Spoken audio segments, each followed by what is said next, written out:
Greetings. I'm Ed Singleton, a fellow of the college. Based on my involvement with CPDD's Underrepresented Populations Committee, which we affectionately call ERPOP, I've been asked to reminisce about a bit about an increase in minority participation in the meeting. I remember fondly my first meeting. The origins of ERPOP can be traced back to my first meeting in Toronto back in 1993.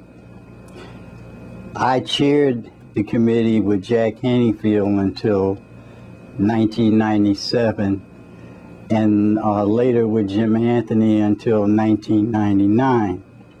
Other founding members included Janice Beal, Larry Brown, John Cadet, Dash O'Gyan, Steve Heishman, Martin Noguchi, Rumi Cato Price, and Benny Prim. We held brainstorming sessions and conducted focus groups at the annual scientific meeting for 5 consecutive years. We established a listserv to improve communications, and for the first time, members as well as non-members alike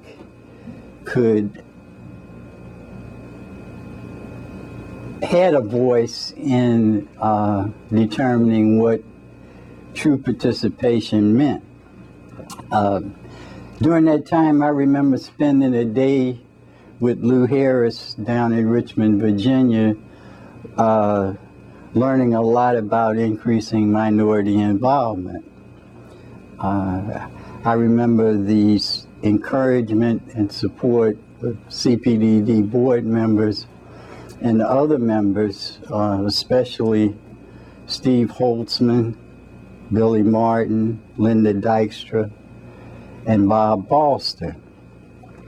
And I remember the active involvement of the National Institute on Drug Abuse, NIDA, thanks largely to the efforts of the then NIDA director, Bob Schuster, the scientific director of the ARC, the Addiction Research Center, Roy Pickens, and NIDA Special Populations Office in the person of Lula Beatty and Louise White.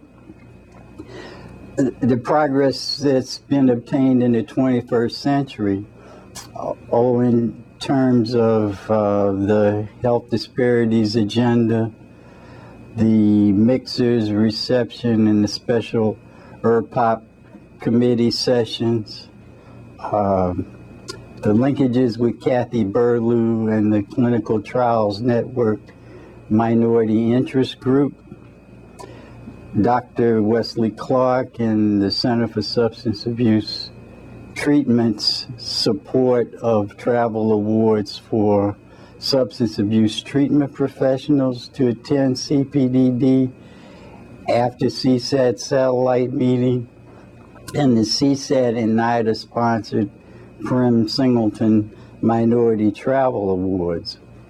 All those things resulted from the hard works and collaborations of subsequent ERPOP members under the leadership of Larry Brown, Carl Hart, Fernando Wagner, Rumi Cato Price, Carmen Masson, and Daniel Umpat. I also remember meeting with Mike Kuhar in one of the gardens at the Fairmont Princess back at the Scottsdale meeting in 2006. We were reminiscing about how it's the bonding from one generation to another that makes CPDD a true family. So what I remember most about increasing minority participation at the meetings is the interactions with this family, the scientists, the research trainees, their significant others, their daughters and their sons. It's still essential for the health of the college that as many people as possible from diverse populations participate in the meeting and other CPDD activities and feel they belong just like I did for the last 20 years. Take care and enjoy the meeting.